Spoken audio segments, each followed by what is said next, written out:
Сайн байцгаана уу хүмүүс үзэгчдээ та бүхэн хийхээ энэ нороо амгалан айлтгая.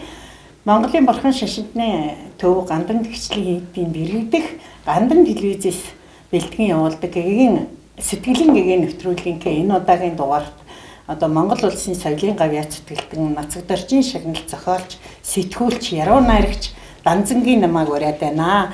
Тэгээ бидний урилгыг хүлээж авч хүрэлцэн ирсэн танд юуны өмнө одоо баярлалаа. Сайхан хаваржиж байна уу та? Сайхан хаваржиж байна. Ингээд гандан телевизийн үзэгчдэд ад жаргал сайн сайхныг хүсье өрөөё. Баярлалаа. За тэгэхээр хоёлоо яриагаа бас гэгэн сайхан сэдвээс эхлэе.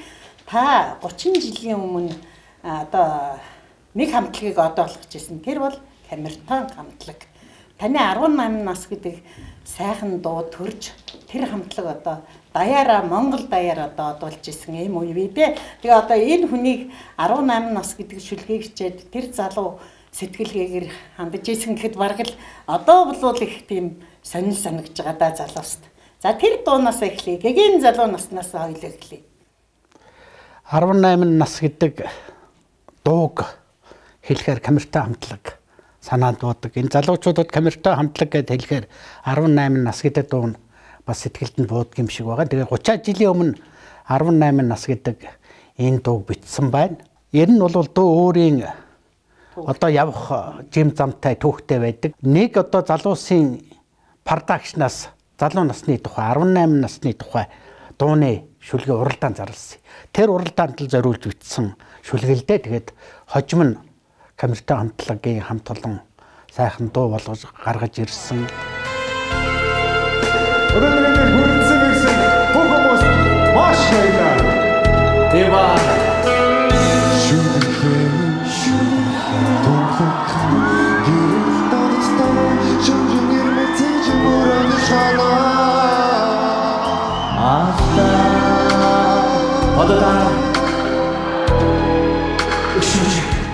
За аялгауг нь бол Бат Чулуун гэж нэгтэй хамтлагийн ахлагч дуучин ийм залуу бичсэн. Тэгээд дуу бол энэ хүмүүс олон жигүүртэй гэж ярьдаг. Тэгээд энэ дууг дууж яваа хамтлагт хөгжмийн зохиолчид биднэрт бол дандаа баярлаж явдаг. Ер нь бол дуу их олон хүний хүч хөдөлмөрөөр хүний зүрх сэтгэлд хүрдэг. Тийм учраас би энэ хамтлагт хөгжмийн зохиолч нэгтэй хамтлагийн ахлагч Бат Чулуунд бол ер нь баярлж явдаг юм да. Тэгэхээр таны одоо үнэхээр амьдралаа би чам тайртай гэж үнэхэрийн сайхан дуу одоо бүрнээ баяр гэдэг гавьяач үжигчин гаргаж ирсэндээ одоо бидний үеийн хандахгүй. Нөгөөх нь одоо би их олон дууг чинь мэднэ. Тэгэхдээ хонгор нутг минь бороотой гинэ гэдгийг хачин сайхан үгтэй дуу. Тэгээ би зүгээр одоо энд бол тогтож ярих нь бол амьдралаа би чам хайртай гэдэг дуун дээр тогтож ярив. Яг бол надад ингэж боддог юм аа. Тэгээ ингэрээ түшид өвгөдөн одовч ээжэн баярлуулж үрсэн төрдөг юм аа гэж ямар гоё тийм жаргал зовлон өхөл амьдралын тэр дэнсийг тааруулж тэр тохируулж ямар гоё хүнд сонсголонтой хэлсэндээ та тэр дууныхаа тухай ярьж өгөөч бас дуу бас л тэрсэн түүхтэй шүү дээ. Тий. Амьдралаа би чам тайртай гэдэг дуу бол аавын минь энэ орчлонг орхисон тэр өдөртэй холбоотой юм аа. Тэгээд орчлон болвол төрөх өвхийн хооронд татсан шугамшгил ийм л юм л да. Тэгээд жаргал зовлон ээлжилдэг орчлон. Тэгээд энэ наавагаасаа хагцсан тэр тохиолдолд эхний мөрөнд орж ирсэн. Тэр мөр ямар мөр байсан гэхлээр амин насны урсгал тасравч алтан ургийн эхлэхэд тасрахгүй гэсэн шиг. Тэгээ яг тэр үед их сургууль төгссөн 25 таа хүү байсан байна. Тэгээд аавыгаа хөдөөдүүлчихэд дэргэд нь одоо энэ орчлог яригцүүдээ зогсож байхад аав нь одоо үгүй боллоо зүр хүүхэд нь үргэлжиж үлдэж байна даа л гэсэн тийм санаа бодлын үзүүр сэтгэлд явсан. Жаргал товлон ээлжилэн байдаг орчлоонд хагцлын сүдэрт зүрх даран уйлдаач хайрын өмөртөө ужирнга дуулдаг юм аа. Аннин насных норсгал тасраач алтан ургийн эхлэхээ тасрдаггүй. Аннирдаа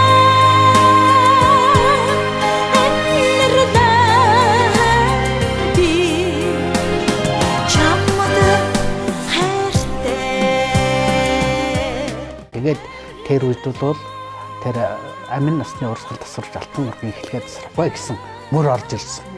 Тэгээд энэ мөрнөөс үргэлжлээд тэр шүлгийн эрэх буцах, жаргах, зовох гэсэн энэ мөрүүд орж ирээд тэгээд эгэл жирийн нэг боломжийн сайхан шүлэг л байсан л да.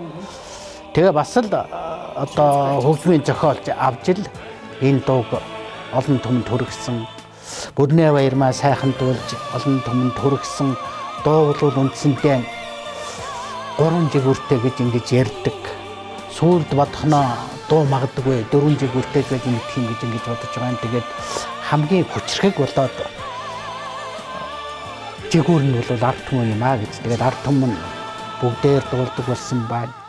За магадгүй нэг жигүүр нь яруу найрагч, нөгөө жигүүр нь хөгжмийн зохиолч, гуравт жигүүр нь дуучин, дөрөвт жигүүр нь ард түмэн гэж ингэж хэлж болох юм. Тий, өвлөж үлж байгаа ард түмэн, хоёр далавчтай жигүүртэй шуул, хол нисдэг, 4 жигүүртэй дуу бол орчин тойрдог юм уу даа л гэж ингэж боддгийн. Тэгээд энэ дуу бол дуулагдсаар байгаад их баяртай байдаг. Тэгээ өөрийнхөө зам мөрийг хөөгөөд уран бүтээл явдаг. Тэгээд ерөнхийдөө л одоо өөрийн дуунуудад араас нь залбирч сайн сайхныг хүсэж мөрөөдж суудаг. Ер нь бол дуу хүний сэтгэлийн тэр аглагд очиж амьдрал тайртай болгодог. Сэтгэлийнх нь одоо харанхуй зүгтдэг, гэрэлгээгээ тусгадаг ийм л учиртай юм уу даа л гэж ингэж боддог юм л да. За одоо та ямар уран бүтээл дээр нь ажиллаж байгаа юм? Ийм сайхан одоо улирал ба зохиолч гэсэн энэ сэтгүүл бол бас олон жил гарч байна. Их сайхан орчуулга гардаг, их сайхан бүтээлүүд гардаг, их сайхан шүүн судлууд гардаг. Ийм сэтгүүлдээ одоо бас дэлхийд даяар баг одоо ингээд захиалдаг болсон гэхэд хэлсдэхгүй шүү дээ, тийм ээ. Тэгээд дээр нь одоо сайхан 3 сайхан одоо ном сүүлийн үед гаргачих уу? Тэглээ. Энэ гандан телевизийн ярилцлагад урьсанд баяртай байна. Тэгээд энэ сайхан гигэн тунгалаг сэдвээр ярилцах, энэ номын сайхан өргөөнд ярилцах ийм учиртай учраас бас өөрийнхөө хийдэг сэтгүүлийг за 2023 онд шүлгийн 2 ном, туужийн 1 ном гаргасан, ингээд 3 ном гаргасан өнгөрсөнд энэ 3 ном аваад ирлээ. За улирал ба зохиол сэтгүүл бол энэ жил 10 дахь жилтэйгээ золгож байгаа юм уран зохиолын сэтгүүл. Яг одоо цаасан хэлбэрээр гэхүүдээ одоо захин радио, телевиз янз бүрийн хэлбэрээр ном бол хүмүүс төрдөг болсон байна. Яг ийм хэвлэлтийн хэлбэрээрээ бол хүрдэг одоо энэ улирал зохиол сэтгүүл уран зохиолын одоохондоо яг улирал тутамдаа гарч байгаа уран зохиолын сэтгүүл. Тэгээд түрүү өөрөө бас дотор нь гардаг тэр агуулга юмнаас нь хэлж байна. Ер нь армаанаас бусад уран зохиолын бүх төрөл зүйл энэ сэтгүүлд хамрагддаг. Тууж, өгүүлэг, яруу найраг, шүүм, судлал, за тэгээд дэлхийн одоо шилдэг өгүүлэлгүүд, за одоо намтар дурсамжууд, хөргүүд, бодролын эсэнүүд, зохиолчдын бие биедээ бичсэн загтал яг одоо гар бичмээр нь гаргадаг. 41 зохиолчийн бие биедээ бичсэн загтал гарсан байна. Мөн 41 Нобелийн шагналтны ярилцлага гарсан. Дэлхийн 41 шилдэг өгүүлэг гарсан. Ингээд яриад байх юм бол одоо олон одоо гардаг утга зохиолын төрөл зүйлээс нь ярьж болохоор байна. Тэгэхээр тэр бүхнийг хэрхэн ярилттай вүлээ. Энд бол одоо улирал тутамд гардаг 4 сэтгүүлээ аваад ирсэн. Ухаантай хаврын дугаар нь ийм өнгөтэй, айсуу цагийн өнгө гэж манай монголчууд хэлдэг. За зуны дугаар нь бол яг өөрийнхөө өнгөтэй. За намрын дугаар нь бол бас намрынхаа өнгөтэй. Өвлийн дугаар нь бол засварсан хөх бас өнгөтэй. Ийм улирлаа дагсан өнгөтэй.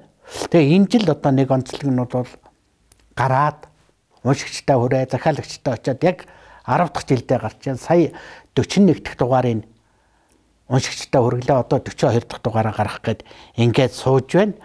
Яг хөө одоо ерөнхийдөө уран зохиол дуртай уншигч зохиолчдын сайн бүтээлийг хүргэж байгаа учраас хүмүүс одоо унших дуртай байна. Хэлийн чандаас захиална. За өнгөрсөн жилүүдэд Монгол улсаас гадаад улс суугаа 30 элчин сайдын яамд хүрсэн. За энэ жилийн тухайд Монгол улс суугаа гадаадын 15 элчин сайдын яамдад хүрсэн.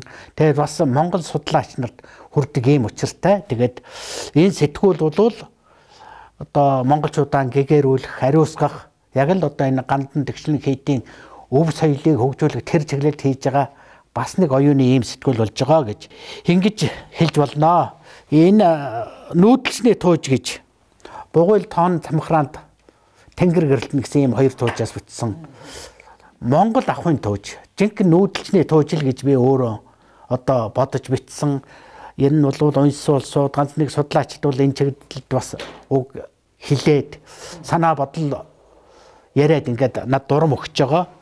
За наан нь хайр гэрэлтэн гэж ийм ном гаргасан. Намайг энэ сэтгүүл гаргаж яхад манай олон жил сэтгүүл сонин ажиллаж байсан чи мэдэндээ Зандраа байдгаа гэж мундаг зохиолч. Тэр Зандраа байдгаа надад хэлсэн. За чи сэтгүүл гаргаж байгаа юм байна. Ер нь сэтгүүл сонин гаргана гэдэг уран бүтээл хийх зав муутай болдог, уран бүтээлээ мартдаг гэж. Яг тэр үед нь бол би за уран бүтээлээ мартаад байхдаа яах вэ гэсэн шүүн бодож ирсэн. Тэгсэн энэ сэтгүүлээ гаргаад 10 жил болохдоо Яруу найргийн ном гаргаагүй 10 жил болсон байдаг шүү. Тэр үг орой руу орж ийн. Тэгээд өөрийнхөө бүтээл рүү ороод гарсан чинь юу үлээ гэсэн шин бодогдоо. Тэгээд шүлгүүдээ үтсэн чинь нэг ном дараа багтахааргүй юм байна. Тэгээд би чи хайрын шүлгийн тем 3 ном гаргасан. Энэ бол хайрын шүлгийн 4 дахь ном нь. За энэ чандам аялгуу гэж ийм шүлгийн ном бас 10 жилийн дараа гаргажээ. Тэгээд чандам аялгуу гэдэг нь байгалийн үеийн шүлэг, утгагүй үеийн шүлэг, аян замын шүлгүүд.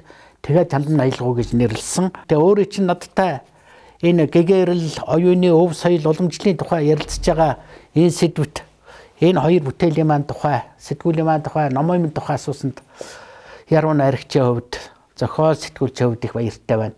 Хариулахтаж их хурамтай аятайхан байна.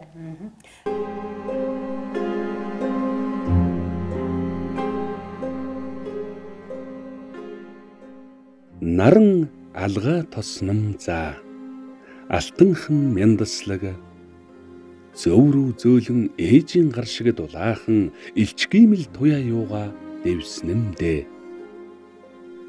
Зуны өглөө ганганах галуудын жигүүр дээр ялс хийж нарийн голын минь усан дотор хайрст мөнгөн загас шиг хөлбөрнөм. Төмөн өнгийн цэцэг цоохор далавч тэрвэхэ зөвхөн Монгол нутагт минь байдаг бов бурхан болжмор мөнх ногоон гацуур мөрөн шиг шаагих элсний ширхэгнээс мишэнэм. Наран алгаа тосном за алган дээр нь орчлон дэлхий бүрлдэж хүмүүн төрлөختөн торинсон бөлгөө. Амьдрал ургаж хагдарч авьяас дэлгэрч бөхөж аяа бас жаргал зовлон учрал хагцал ээлжилнэн билээ. Аавын гэрийн хоймроос мөлхсөөр босгод авч гарч ирэхэд наран алгаа тосон намайг тосч авсан юм. Сэвэлгийн минь инхрийлэн оролдож зулаа дээрээс үнссэн юм. Алив хүмүн бос гэхт нь аяс холын зүн төрж хоёр гараа сарвалзуулан байж босоод хорвоод би хөлд орсон юм. Наран алгаа тосном за энэд нулимс ээлжилж эрэх цаг бууж отох цаг нэснэмэ. Энэхэн дэлхий дахинаран мөхөл үгүй манд саарл. Эжи наран алгаа тосном за.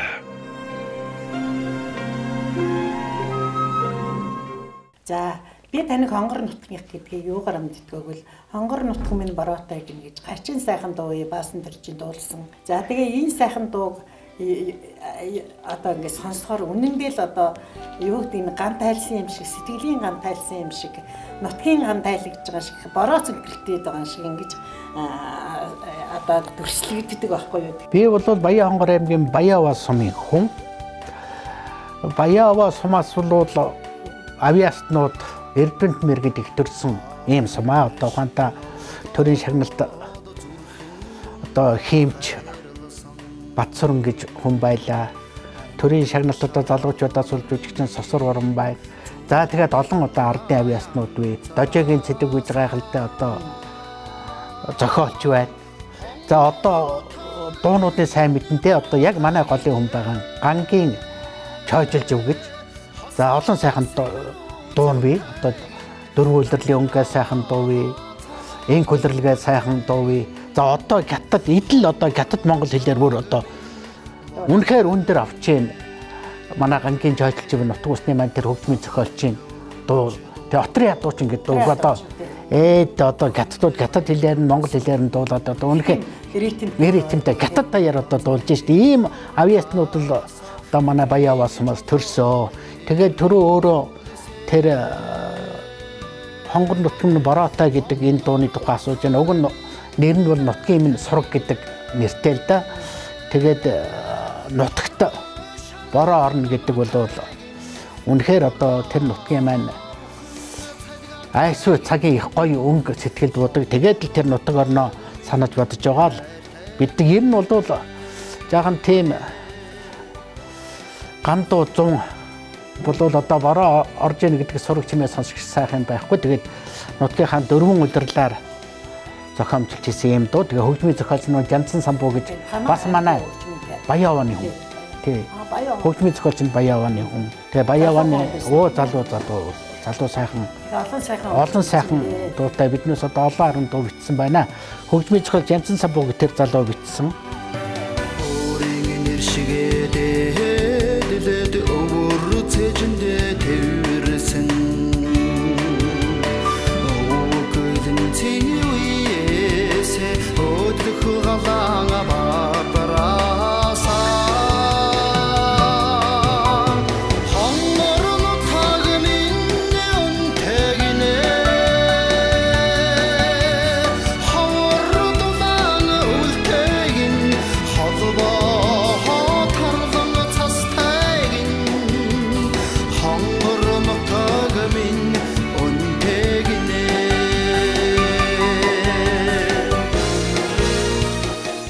Тэгээд одоо Баяаваныхын төдгөө Баяа хонгор даяараа дутуугүй ер нь бол нутаг орноо сонсон хүн болгон дуулдаг тийм л дуу болсон байна л да. Манай телевиз чинь өөрөө бас ингээ бурхан шишинтний төв гандангийнхаа дэргэд байдгийн телевиз учраас бас бурхан одоо гэж юу юм бэ? Одоо бид нэр үед чи авдар дээрх бурхан гэдэг эмээгийн бурхан, өвгийн бурхан гэж байлаа. Танах бурхантай айлсан уу? Манай аав ид бурхантай байсан. Тэгээ цагаан сараар сайхан гаргаж арчиж зүлгэж идэ цагаа тавьдаг. Ер нь бол бидний бага насанд бол бурханыг ил тод авдар дээрээ тавьдаггүй. Ном одоо баримттай ном бурхан хоёроо бол хамгийн одоо том авдартай хийгээд хөндлөн тагтдаг. Дотор нь хийдэг. За тэгээ цагаан сараар гаргаж одоо арчиж зүлгэж цагаа идэ тавьж зул хүчээ асаадаг ийм л байсан. Тэгээд ер нь бол монголчууд бид бол бурхан шашнаа одоо ойлгож тэр сургаалыг дагаж хүндэтгэж ер нь бол хүн болгон өөрөө дотроо бурхантай тэр бурханаа дахиж тэр бурхантаа үнэнч тэр бурханыхаа гэрэл гэгийг цацруулж явж байгаа юм сайн төрнөлтэй. Тийм учраас энэ бурханы сургаал зарчимд бол би ихэд одоо биширдэг хүндэтгдэг залбирдаг юм л хүн. Монголчуудын яг адил бурхантаа залбираад үүлийн өөрийнхөө одоо тэр зам мөрийг дардан аятайхан байгаас үүлийн өөр ирдэг шүү гэж ингэж сэтгэл дотроо залбираад ингээд болж игэл сайн юм бүтээгсэн хийгсэн буян хураагсан л гэж бодож явдаг юм л хүн л дээ. Би зөвхөн таны нэг ярилцлагыг сонсч байсан. Антайгаа очроод гэр бүл болоод одоо 40 жил болж байна гэж ярьж ирсэн. Тэгээд одооны залуус бас энэ хэрэгтэй юм л да. Яагаад гэвэл ханаа зөв сонгоод тэрнтэйгээ одоо 40 жил амьдрна гэдэг өөрөө хөөхдөд тийм ээ. Одоо залуус бас хэрэгтэй юм аа. Тэгээд одоо таяр ч бас нэг тийм хөхтэй одоо нийлж исэн. Ёстой нэг хоёр жандантай л сууж исэн хэрэмдэл л шүү дээ. Бидний үеийнхний эл одоо гол ерөнхий амьдралын дур зурагчтай хоёр талаасаа л одоо хоёр чамтамтай нийлдэг. Энэ бол зөвхөн бид хоёртаж байсан цайдаг намтар гэдэг юм уу дурсамж биш л дээ. Бидний үеийнхэн бүгд л тийм байсан. Яагаад гэвэл хөдөөнөөс хотод орж ирсэн, сургуулиад өнгөд төгссөн юм л хоёр улсууд л хоёр байж байгаа айлаасаа нэг чамтамтай. Одоо бол байгууллагууд залуу хүмүүстэй санаа сэтгэл тавьдаг юм л байсан. Тэгэл араажваасаа одоо албаны гэр барайл тэгээд хоёр талаасаа чамдамтай айл болж исэн. Тэгээд тэнэс хойш одоо ингээд өнөөдөр энэ ярилцлагаас хөөгөөд бодох юм бол 42 жил болсон байна. Тэгээд ер нь яг ханы заяа гэдэг, ханаа сонгоно гэдэг магадгүй хизээ эртний хийсэн үлийн үрийн сайхан учралж байж мэднэ. эсвэл зөв сайхан явсны хишиг буянч байж мэднэ нэг тийм шүү. Ер нь бол хань аятайхан аваад явчихаар хань таарах, хин хинээгээ ойлгоод явчихаар амьдралд нэг зөв зам хоёулаа нэг цонхоор нэг уул руу нэг зам руу харж явдаг ийм хантай таарна гэдэг бол би одоо энэ бурхны хишгэл гэж ингэж боддог. Манай залуучууд бас ханаа сонгохдоо ер нь бол хин хинийхээ сэтгэл доторхыг таньж сонгох учиртай нэг. Хоёрдугаарт бол хин хинийхээ тэр зөв бурууг мэддэг байх ёстой. Энэ ханилна гэдэг чинь хин хинийхээ тэр гим зэмийг уучлж өршөөх, бурууг нь одоо зөв болж залах агуу их уучлал дээр л энэ амьдрал тогтно гэж боддог шүү дээ. Тэндээс биш одоо хоёр хань болж байгаа хоёр үргэлжил инээгээд л жоохон бие биенийгаа тэгээд явдаг биш шүү дээ. Тэгэхээр биенийхээ байхгүй шүү дээ. Ерөөс амьдрал өөрөө л буруу зөв хоёр дээр явдаг. Буруу нэгтвэл буруутж байгаа, зөв нэгтвэл зөвчж байгаа. Тэгэхээр энэ зөвийг нэгтүүлэх хэрэгтэй. Тэгээд нэгнийхээ тэр мууг их сайн мэддэг байх ёстой байхгүй юу? Нэгнийхээ мууг сар талын сайн мэдчих. Яагаад гэвэл тэгжил байж л энэ амьдралын зам мөрийг чинь тэгш жаргалтай дуулна. Ухаанд за манай энд ингэж хэлчихвэл уурладаг. За одоо яг энийг хэлж болохгүй. За нөгөө төр хэлийд гэдэг ч юм уу. Энэ одоо амьдрахын арга гэх юм уу, сэтгэлийн доторх тэр бие биенийхээ хөгжмийг сонсдог. Тэгж найрцаж амьдралыг туулна. Тэрнээс одоо нэгнийхээ муу болгоны жичлээд л байвал хэн ч гэсэн тэр үгийг сонсох дургүй шүү дээ. Тийм учраас айл болох сайн сайхны нээлттэй хэлж. За одоо тэр сүүдэртэй, ааштай, буруу зөрүүтэй талын бол дандаа илээ аршуулж аргадаж энэ орчлонг бол одоо аргадаж л барахаас өөр арга зам байхгүй. Ер нь амьдрна гэдэг бол аргадахын шалтгаан, уучлахын шалтгаан. Тэгээ хоёулаа одоо нэг тийш харахын шалтгаан. Хоёр тийшээ хараад бол амьдрал явахгүй шүү дээ. Тийм учраас энэ шин залуучууд бол тэгээ энэний чинь тухайн манай бурхан ном бол аав ээж, бурхан ном бол маш сайхан сургасан. Тийм учраас аав ээжигээ хэлсэн тэр сургаалыг, бурхан номын тэр авшиг цадгийг бас эргцүүлж бодож гимэн. Тэгэд өөртөө залбирна, бурхан залбирна гэдэг бол өөртөө залбирж байгаа хэрэг. Тэр залбиралд үнэн зөв хийгээд өөртөө үнэн байх юм бол залбирлын шид хотог заавал ирнэ. Өөрийнхөө дотоод бурханд үнэнч байх хэрэгтэй. Тэр өөрийн дотоод бурхантай хүн бол ямар ч бурханд сүсгэлэхэд тэр бурханы хишиг буян ирдэг. Тий.